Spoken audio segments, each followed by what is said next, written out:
जय हिंद दोस्तों, स्वागत है आप सभी का बीए सेमेस्टर वाला में। दोस्तों, जैसा कि आप सभी लोगों को पता है, बीए सेमेस्टर वाला चैनल पर आपके सारे सब्जेक्ट की और सारे सेमेस्टर की तैयारी लिखित और ऑब्जेक्टिव दोनों तरीके से कराई जाती है। तो एक बार चैनल पर विजिट करके जरूर देख ले दोस्तों। आपके 1100 से ज़्यादा वीडियोस आपके चैनल पर अपलोड है, ठीक है दोस्तों। उसके बाद सब्सक्राइब जरूर कीजिएगा ताकि आप 3 साल यानी first semester, second semester, third semester, fourth semester, fifth semester और सिक्स सेमेस्टर में भी मेरे साथ जुड़े रहें, ठीक है। चले, आज के इस क्लास के माध्यम से हम लोग कवर करेंगे BA first year first semester economics यानी अर्थशास्त्र, ठीक है। आपके पेपर का नाम है प्रिंसिपल ऑफ माइक्रो इकोनॉमिक्स यानी सूक्ष्म अर्थशास्त्र के सिद्धांत। आप लोगों का न्यू बैच स्टार्ट हो गया है एग्जाम 2024 के लिए, एग्जाम 2025 के लिए। ये जो क्लास है 2026-2027 एग्जाम के लिए भी मोस्ट इंपॉर्टेंट है, ठीक है। चले आगे बात करें दोस्तों, इसमें तो ये मॉडल पेपर 3 है, क्लास 3 है। इसके पहले मैंने आपको 2 मॉडल पेपर सॉल्व कराए हैं और मैं बता देता हूं आप लोगों को कि मैंने लिखित क्वेश्चन पेपर भी सॉल्व कराया है। तो डिस्क्रिप्शन बॉक्स में लिंक दिया गया है प्लेलिस्ट का, आप लोग जा करके इस क्लास को पूरा देख लीजिएगा क्योंकि मोस्ट इंपॉर्टेंट ये क्लास है। उसके बाद आप डिस्क्रिप्शन बॉक्स में जाइएगा, प्ले लिस्ट का जो लिंक दिया गया है पहला लिंक, उस पर क्लिक करके आप सारी क्लासेस को देख सकते हैं, ठीक है। चलें, बाकी जो बच्चे मेरे साथ कंटिन्यू जुड़े हैं उनको पता होगा ये top 100 most important MCQ questions हैं, वो भी आपके नोट्स को मिला करके होते हैं, ठीक है।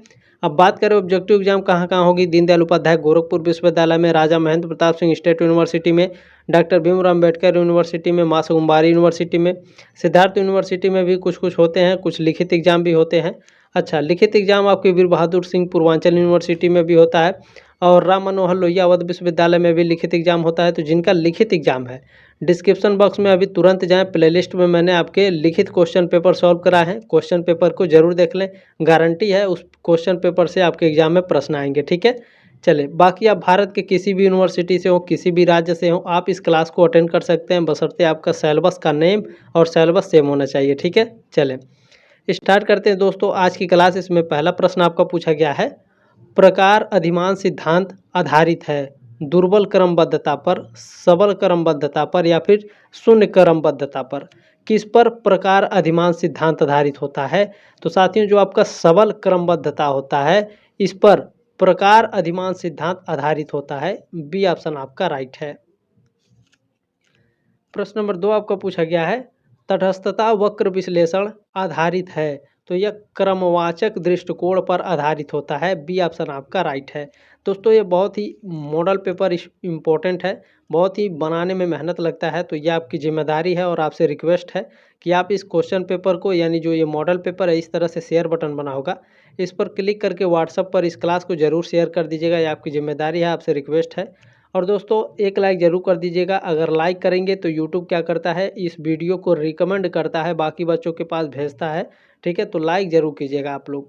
चलें, तीसरा प्रश्न आपका पूछा गया है, समान संतुष्टि वाले दो वस्तुओं के संयोग को दर्शाता है। यानी समान संतुष्टि वाले जब दो वस्तु होते हैं तो उन दो वस्तुओं के मिलन को यानी संयोग को क्या दर्शाता है? तो यह दर्शाता है तटस्थता वक्र दर्शाता है। सी ऑप्शन आपका राइट है। प्रश्न नंबर आपका 4 पूछा गया है, दो तटस्थता वक्र एक दूसरे को काट सकते हैं, कभी नहीं काट सकते हैं, कभी कभी काट सकते हैं या इनमें से कोई नहीं। बताइए, जब दो तटस्थता वक्र एक दूसरे को क्या करते हैं, कभी नहीं काट सकते हैं, ठीक है। बी ऑप्शन आपका करेक्ट है। प्रश्न नंबर 5 आपका पूछा गया है, तटस्थता वक्र, तटस्थता वक्र जो होता है साथियों, यह मूल बिंदु की ओर उन्नतोत्तर होता है, ठीक है। ए ऑप्शन आपका राइट है। प्रश्न नंबर 6 आपका पूछा गया है, यदि दो वस्तुएं एक दूसरे की पूरक हैं तो उनके बीच तटस्थता वक्र की आकृति क्षैतिज होगी या फिर समकोणीय होगी, नीचे की ओर झुकी हुई होगी या फिर गोलाकार होगी। जब दो वस्तुएं एक दूसरे की पूरक होंगी तब जो वस्तु है वह समकोणीय होगी, ठीक है। तटस्थता वक्र जो होगी वह समकोणीय होगी। बी ऑप्शन आपका राइट है। प्रश्न नंबर 7 आपका पूछा गया है, उपभोक्ता की बचत को क्रेता की बचत किसने कहा? प्रोफेसर बोल्डिंग ने कहा, प्रोफेसर हिक्स ने या फिर प्रोफेसर मार्शल ने किसने कहा था कि जो उपभोक्ता है, अच्छा उपभोक्ता कौन है, कस्टमर को उपभोक्ता बोला जाता है, ठीक है। तो कस्टमर की बचत को क्रेता की बचत किसने कहा था? तो ये कहे थे आपके प्रोफेसर बोल्डिंग ने, ठीक है। ए ऑप्शन आपका राइट है। चले आगे बढ़ते हैं, आपके अगला प्रश्न देखते हैं इसमें क्या पूछा गया है। प्रश्न नंबर 8 आपका पूछा गया है, उपभोक्ता की बचत में आर्थिक सहायता के निर्धारण में जब सरकार करारोपण करती है तो इससे सरकार को आय प्राप्त होती है। ठीक है, सी ऑप्शन आपका राइट है। प्रश्न नंबर 9 आपका क्या पूछा गया है, उदासीनता वक्र नई बोलत में पुरानी शराब है। बोतल यहाँ होना चाहिए था। ठीक है, टाइपिंग में गलती हो गई होगी, तो इसमें आपका ऑप्शन नंबर ए राइट है। ठीक है, प्रोफेसर रॉबर्टसन ने कहा था उदासीनता वक्र की नई बोतल में पुरानी शराब है। ए ऑप्शन आपका राइट है। चलिए 10 नंबर प्रश्न आपका है, उत्पादन फलन संबंधित है उत्पत्ति के साधन से, लाभ से, कीमत से या फिर बाजार से। किससे? उत्पादन फलन। तो उत्पत्ति के साधन से उत्पादन फलन संबंधित होते हैं। ए ऑप्शन आपका राइट है। प्रश्न नंबर 11 देखेंगे क्या पूछा गया है, औसत स्थिर लागत का सूत्र है, बताइए। बहुत ही इंपॉर्टेंट है ये, बिल्कुल बताने का प्रयास करिए आप सभी लोग, बिल्कुल ध्यान रखेंगे। देखिए TFC अपान Q ये आपके औसत स्थिर लागत का सूत्र है। ठीक है, बी ऑप्शन आपका राइट है। प्रश्न नंबर 12 आपका पूछा गया है, अवसर लागत मौद्रिक लागत है, सर्वश्रेष्ठ लागत है, अप्रत्यक्ष लागत है या फिर सीमांत लागत है, बताइए। अवसर लागत, बिल्कुल अवसर लागत सर्वश्रेष्ठ लागत है। बी ऑप्शन आपका राइट है। प्रश्न नंबर 13 आपका पूछा गया है, अल्पकाल में, तो अल्पकाल में हमेशा स्थिर और परिवर्तनशील लागत दोनों होती है। बी ऑप्शन आपका राइट है। प्रश्न नंबर 14 आपका पूछा गया है, दीर्घकाल में श्रम की पूर्ति स्थिर होती है, इंक्रीजिंग होती है या फिर डिक्रीजिंग, नीचे बढ़ती है या ऊपर जाती है या स्थिर रहती है या इनमें से कोई नहीं, बताइए। दीर्घकाल में जो श्रम की पूंजी होती है साथियों, ये हमेशा बढ़ती है। ठीक है, इंक्रीजिंग होती है, बढ़ती जाती है। बी ऑप्शन आपका राइट है। प्रश्न नंबर 15 आपका पूछा गया है, उदासीनता वक्र का विचार किस दृष्टिकोण पर आधारित है, तो यह क्रमवाच पर आधारित है, क्रमवाचक पर। बी ऑप्शन आपका राइट है।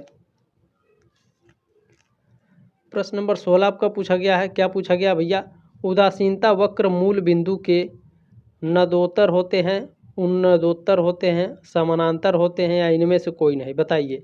जो उदासीनता वक्र मूल बिंदु के होते हैं ये हमेशा उन्नदोत्तर होते हैं। बी ऑप्शन आपका करेक्ट है। ठीक है, चलें प्रश्न नंबर 17 आपका क्या पूछा गया है, प्रतिस्थापन की सीमांतर दर सदैव ऋणात्मक होती है। सी ऑप्शन आपका राइट है। प्रश्न नंबर 18 आपका पूछा गया है, पूर्ण प्रतियोगिता में एक वस्तु मांग वक्र लोचदार होता है, बेलोचदार होता है, पूर्ण लोचदार होता है या पूर्णतः लोचदार होता है या पूर्णतः बेलोचदार होता है, बताइए। पूर्ण प्रतियोगिता में एक वस्तु मांग वक्र जो होता है यह पूर्णतः लोचदार होता है। सी ऑप्शन आपका राइट है। प्रश्न नंबर 19 आपका पूछा गया है, पूर्ण प्रतियोगिता में दीर्घकाल में केवल ये स्थिति संभव है, क्या संभव है, सामान्य लाभ संभव है। बी ऑप्शन आपका करेक्ट है। प्रश्न नंबर 20 क्या पूछा गया है, पूर्ण प्रतियोगिता में अल्पकालीन साम्य की स्थिति होती है, बताइए। जब पूर्ण प्रतियोगिता में अल्पकालीन साम्य की स्थिति होती है तो क्या होगा, AC = MR। ठीक है, सी ऑप्शन आपका राइट है प्रश्न नंबर 20 का। प्रश्न नंबर 21 आपका पूछा गया है, अल्पाधिकार का तात्पर्य है, तो इसका तात्पर्य होता है थोड़े विक्रेता अधिक क्रेता। ठीक है, ध्यान रखेंगे। ए ऑप्शन आपका राइट है। चलिए प्रश्न नंबर 22 आपका क्या पूछा गया है, अल्पकाल में एकाधिकार को मिलता है सामान्य लाभ, असामान्य लाभ, हानि होती है या फिर सभी। अल्पकाल में एकाधिकार को क्या मिलता है, तो सामान्य लाभ मिलता है, असामान्य लाभ और हानि भी होती है। ठीक है, डी ऑप्शन आपका राइट है। प्रश्न नंबर 23 आपका क्या पूछा गया है, देखें। किंकड़ मांग वक्र व्याख्या करता है कीमत नेतृत्व का, कीमत दृढ़ता का, कीमत स्थिरता का, बताइए किसका। कीकंड मांड, ठीक है, कीकंड मांग जो होता है ये वक्र व्याख्या किसका करता है, ये कीमत दृढ़ता की व्याख्या करता है। बी ऑप्शन आपका करेक्ट है। प्रश्न नंबर 24 आपका पूछा गया है, उदासीनता वक्र का सर्वप्रथम प्रयोग किया किसने? पैरेटो ने, आरजीडी एलन ने, एजवर्थ ने या फिर प्रोफेसर जे.आर. हिक्स ने? किसने किया था? बहुत ही इंपॉर्टेंट प्रश्न है ये। बिल्कुल, उदासीनता वक्र का जो सर्वप्रथम प्रयोग किए थे वो एजवर्थ ने किए थे। सी ऑप्शन आपका करेक्ट है। प्रश्न नंबर 25 क्या पूछा गया है, तटस्थता वक्र के दाता हैं professor Edgeworth, professor Marshall, professor Hicks या प्रोफेसर एलन? कौन थे भैया तटस्थ वक्र के दाता? कौन है? बहुत ही इंपॉर्टेंट प्रश्न है। बिल्कुल, प्रोफेसर मार्शल जो है तटस्थता वक्र के दाता हैं। बी ऑप्शन आपका करेक्ट है। प्रश्न नंबर 26 आपका क्या पूछा गया है, तटस्थता वक्र में उपभोक्ता से किस प्रकार के व्यवहार की अपेक्षा की जाती है? सामान्य व्यवहार, चतुरतापूर्ण व्यवहार, विवेकपूर्ण व्यवहार या कपटपूर्ण व्यवहार? बताइए। तटस्थता वक्र में उपभोक्ता यानी कस्टमर से किस प्रकार का व्यवहार की जाती है? तो किस प्रकार की अपेक्षा की जाती है? तो विवेकपूर्ण व्यवहार की अपेक्षा की जाती है। सी ऑप्शन आपका करेक्ट है प्रश्न नंबर 26 का। प्रश्न नंबर 27 पूछा गया, एक उपभोक्ता यानी एक कस्टमर के तटस्थता वक्र का ढाल होता है धनात्मक होता है। ए ऑप्शन आपका राइट है। प्रश्न नंबर 28 आपका क्या पूछा गया है, तटस्थता वक्र के विभिन्न बिंदुओं पर उपभोक्ता की जो संतुष्टि होती है वह समान होती है। ठीक है, तटस्थता वक्र के विभिन्न बिंदुओं पर जो कस्टमर हैं इनकी जो संतुष्टि होती है वो समान होती है। ए ऑप्शन आपका राइट है। प्रश्न नंबर 29 आपका पूछा गया है, रिवीजन डिमांड थ्योरी किस अर्थशास्त्री की पुस्तक है? बहुत ही फेमस पुस्तक है, तो ये जे.आर. हिक्स की पुस्तक है। ए ऑप्शन आपका राइट है। ठीक है, revision demand theory professor Hicks की ये किताब है, ध्यान रखेंगे। चलिए, प्रश्न नंबर 30 आपका क्या पूछा गया है, एकाधिकार के अंतर्गत पूर्ति वक्र अनुपस्थित होता है क्योंकि साम्य अवस्था में MC=MR तथा MR जो होता है वो P से छोटा होता है और ये सभी शामिल होते हैं। ठीक है, सी ऑप्शन आपका करेक्ट है। प्रश्न नंबर आपका 31 क्या पूछा गया है, एकाधिकार के अंतर्गत AR वक्र का ढलान होता है क्षैतिज होता है, ऊपर की ओर झुका हुआ होता है, वृद्धि होना होता है या फिर नीचे की ओर झुका हुआ होता है? एकाधिकार के अंतर्गत जो AR का वक्र ढलान होता है ये नीचे की ओर झुका हुआ होता है। डी ऑप्शन आपका करेक्ट है। प्रश्न नंबर 32 आपका पूछा गया है, दीर्घ अवधि में एकाधिकार में साम्यावस्था होती है तो फर्म आवंटन की दृष्टि से अकुशल होती है। ठीक है, बी ऑप्शन आपका राइट है। ठीक है, दीर्घ अवधि में एकाधिकार में जो साम्यावस्था होती है फर्म आवंटन की दृष्टि से अकुशल है। ठीक है, चलें प्रश्न नंबर 33 आपका क्या पूछा गया है, एकाधिकार फर्म अल्पावधि में उस बिंदु पर साम्य प्राप्त कर लेती है जहां अधिकतम लाभ तथा न्यूनतम हानि है। ठीक है, ये ऑप्शन आपका करेक्ट है। प्रश्न नंबर 34 क्या पूछा गया है, एकाधिकार में सीमांत राजस्व वक्र है मांग वक्र के समान है, मांग वक्र के समानांतर है या फिर नीचे स्थित तथा मांग वक्र के साथ अभिसरण करता है, या फिर जो एकाधिकार में सीमांत राजस्व वक्र है वह नीचे स्थित है तथा मांग वक्र से अलग हो जाता है? बताइए, सभी लोग बताइए। बिल्कुल, एकाधिकार में सीमांत राजस्व वक्र जो होता है नीचे स्थित है तथा मांग वक्र से अलग हो जाता है। ठीक है, डी ऑप्शन आपका करेक्ट है 34 नंबर प्रश्न का। प्रश्न नंबर 35 पूछा गया है, एकाधिकार मुख्य रूप से निम्नलिखित में से किस पर महत्व देने के कारण सामाजिक लागत के रूप में शामिल होता है? तो सामान्य लाभ की स्थिति में उच्च लागत पर न्यूनतम उत्पादन। ठीक है, बी ऑप्शन आपका राइट है। प्रश्न नंबर 36 है, बहुत ही इंपॉर्टेंट प्रश्न पूछा गया है, बाह्यताएं कितने प्रकार की होती हैं? बताइए आप सभी लोग। बाह्यताएं बिल्कुल 2 प्रकार की होती हैं। ए ऑप्शन आपका राइट है। बाह्यताएं 2 प्रकार की होती हैं, तो कौन कौन सी होती हैं? एक होता है सकारात्मक बाह्यताएं और दूसरा होता है नकारात्मक बाह्यताएं। ठीक है, बाह्यताएं का मतलब क्या होता है? तो बाह्यताएं का मतलब है किसी गतिविधि का परिणाम या साइड इफेक्ट जो उस गतिविधि की लागत में शामिल नहीं होता है। यह किसी वस्तु या सेवा के उत्पादन या उपभोग से उत्पन्न हो सकती है। बाध्यताएं निजी या सामाजिक हो सकती हैं, यानी ये संगठन या पूरे समाज को प्रभावित कर सकती हैं। ठीक है, चलें। अच्छा, आप लोग पीडीएफ जरूर डाउनलोड कर लीजिएगा, बिल्कुल फ्री में आपको मिलता है। ठीक है, टेलीग्राम ग्रुप ज्वाइन कर लीजिएगा, वहाँ पे वीडियो के ठीक नीचे आपको पीडीएफ मिलते हैं, वहाँ से आप अपना पीडीएफ डाउनलोड कर लीजिएगा। रिवीजन भी होता रहेगा और ये जो नोट्स हैं सारे, ये सब के सब आपको फ्री में मिलते हैं, एक भी रुपये आपको देना नहीं है। ठीक है, और आपके यूनिवर्सिटी से, आपके कॉलेज से जो भी अपडेट रहते हैं वो टेलीग्राम ग्रुप में ही दिए जाते हैं।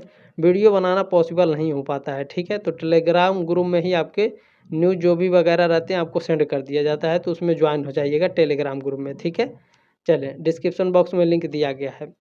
बाजार के लिए आवश्यक तत्व है। क्रेता एवं विक्रेता, एक वस्तु की आवश्यकता होती है, बाजार के लिए वस्तु की कीमत आवश्यकता होती है, या फिर ये सभी? बताइए। बिल्कुल, जब बाजार के लिए आवश्यक तत्व पूछा है तो क्रेता और विक्रेता, ठीक है, बेचने वाला और खरीदने वाले जरूरी होते हैं। ये ऑप्शन आपका राइट है। प्रश्न नंबर 38 आपका पूछा गया है, जब किसी वस्तु का क्रय एवं विक्रय केवल एक क्षेत्र या स्थान तक सीमित होता है तो उस बाजार को कहते हैं। तो उस बाजार को स्थानीय बाजार कहा जाता है। ये ऑप्शन आपका राइट है। प्रश्न नंबर 39 आपका पूछा गया है, बाजार विफलता का स्रोत होता है। बाजार विफलता का स्रोत बाह्यता, सार्वजनिक सामान, बाजार नियंत्रण, ये सभी बाजार विफलता के स्रोत हैं। डी ऑप्शन आपका करेक्ट है। प्रश्न नंबर 40 क्या पूछा गया है, मांग एवं कीमत में संबंध होता है। सीधा संबंध होता है, विपरीत संबंध होता है, या फिर दोनों संबंध होता है? मांग एवं कीमत में जो संबंध होता है वो सीधा और विपरीत दोनों होता है। ठीक है, सी ऑप्शन आपका राइट है। अच्छा, ध्यान रखेंगे, यहाँ पर आपके कुछ नोट्स दिए गए हैं, आपके डाउट क्लियर होंगे। किसी वस्तु की मांग और कीमत में विपरीत संबंध होता है, यानी जब किसी वस्तु की कीमत बढ़ती है तो उसकी मांग घटती है। ठीक है, और जाहिर सी बात है, अगर कोई चीज़ महंगा हो जाएगा तो उसका जो खरीदने वाले कस्टमर हैं वो कम हो जाएंगे। ठीक है, जब कीमत कम होती है तो मांग बढ़ती है। जब किसी वस्तु का मान लीजिए 100 रुपये का दाल मिल रहा है, 50 रुपये किलो मिलने लगे तो क्या होगा, उसका मांग बढ़ जाएगा। ठीक है, चले, इसे मांग का नियम कहते हैं। यह अर्थशास्त्र का एक बुनियादी सिद्धांत है। ठीक है, ध्यान रखेंगे। प्रश्न नंबर 41 आपको पूछा गया है, गेंद एवं बल्ला किस मांग का उदाहरण है? तो गेंद एवं बल्ला जो है संयुक्त मांग के उदाहरण हैं। मतलब आप समझे, यानी आप अगर दुकान से गेंद खरीद रहे हैं तो बैट भी खरीदेंगे। यदि आपके पास पहले से बैट है तो आप कहीं और से बैट खरीद कर लाए हैं, कहीं और से गेंद खरीद कर लाएंगे, तो ये दोनों ज़रूरी है एक दूसरे के लिए। ठीक है, तो ध्यान रखेंगे। जैसे मान लीजिए कोई भी वस्तु आप खरीद रहे हैं, ठीक है, जैसे मान लीजिए गाड़ी खरीदे आप कहीं और से, पेट्रोल का आप कहीं और से खरीद रहे हैं, तो ये क्या है, ये एक दूसरे के पूरक हैं, यानी दोनों क्या है, संयुक्त मांग है। गाड़ी है तो पेट्रोल चाहिए। ठीक है, तो ए ऑप्शन आपका राइट है। चलिए, ध्यान रखेंगे। देखिए, गेंद और बल्ला संयुक्त मांग का एक उदाहरण है। संयुक्त मांग का मतलब है कि एक ही मकसद को पूरा करने के लिए एक साथ एक से ज़्यादा चीज़ों की मांग करना। ठीक है, चलें। प्रश्न नंबर आपका 42 है, वस्तु की पूर्ति एवं उसकी कीमत में संबंध होता है, सीधा या फिर विपरीत? तो ध्यान रखेंगे, वस्तु की पूर्ति, यदि कोई सामान की पूर्ति हो रही है तो उसके कीमत का जो संबंध होगा वो हमेशा सीधा होता है। ये ऑप्शन आपका राइट है। प्रश्न नंबर 43 आपका क्या पूछा गया है, मार्शल के अनुसार उपभोक्ता का आधार है उपयोगिता ह्रास नियम, सम सीमांत उपयोगिता नियम, अनुपातिक नियम, या फिर मार्शल के अनुसार जो कस्टमर है इनका आधार घटती सीमांत उपयोगिता का नियम होता है? बताइए कौन सा नियम होगा? बिल्कुल, मार्शल के अनुसार जो कस्टमर है इनका जो आधार है वो घटती सीमांत उपयोगिता के नियम होते हैं। डी ऑप्शन आपका करेक्ट है। प्रश्न नंबर 44 आपका पूछा गया है, उपभोक्ताओं यानी कस्टमरों की बचत का विचार किस अर्थशास्त्री ने प्रस्तुत किया? केनन ने, ड्यूपिट ने, मोसेन ने, या फिर माल्थस ने? तो जो ड्यूपिट महोदय थे, इन्होंने जो कस्टमर थे इनकी बचत के विचार दिए थे। ठीक है, 44 का बी ऑप्शन आपका करेक्ट है। चलिए, 45 नंबर प्रश्न है आपका, बाजार क्रियाविधि प्रदान करने की संभावना नहीं है, कीमतें, गैर विरोधी वस्तुओं की कुशलता या फिर पूर्ति एवं मांग। कौन? बाजार क्रियाविधि प्रदान करने की संभावना नहीं है, तो पूर्ति एवं मांग की। ठीक है, सी ऑप्शन आपका राइट है। प्रश्न नंबर 46 आपका पूछा गया है, आर्थिक रूप से कुशल उत्पादन स्तर तक पहुंचने के लिए एक नकारात्मक बहिर्भाव उत्पन्न करने वाली फर्म पर लगाए गए उत्पादन कर का आकार होना चाहिए। तो सामाजिक सीमांत लागत एवं फर्म की सीमांत लागत के मध्य का अंतर होना चाहिए। सी ऑप्शन आपका करेक्ट है। प्रश्न नंबर 47 आपका पूछा गया है, निम्नलिखित में से कौन एक बाह्य लाभ के साथ एक वस्तु द्वारा उत्पन्न समस्या का एक संभावित सरकारी समाधान है? तो यह वस्तु के उपभोग पर कर, यानी वस्तु का जो आप उपभोग कर रहे हैं, यूज कर रहे हैं, उस पर टैक्स। ठीक है, सी ऑप्शन आपका राइट है। प्रश्न नंबर 48 आपका क्या पूछा गया है, 48 नंबर, जब किसी वस्तु की मांग में आनुपातिक परिवर्तन उस वस्तु की कीमत में आनुपातिक परिवर्तन से कम होता है, तो ऐसी दिशा में जो मांग होती है वह बेलोचदार होती है। सी ऑप्शन आपका राइट है। प्रश्न नंबर 49 आपका पूछा गया है, मांग की आड़ी लोच यानी क्रॉस इलास्टिसिटी ऑफ डिमांड, इसकी वैज्ञानिक व्याख्या का श्रेय किसको जाता है? तो रॉबर्ट ट्रिफिन को जाता है। बी ऑप्शन आपका करेक्ट है।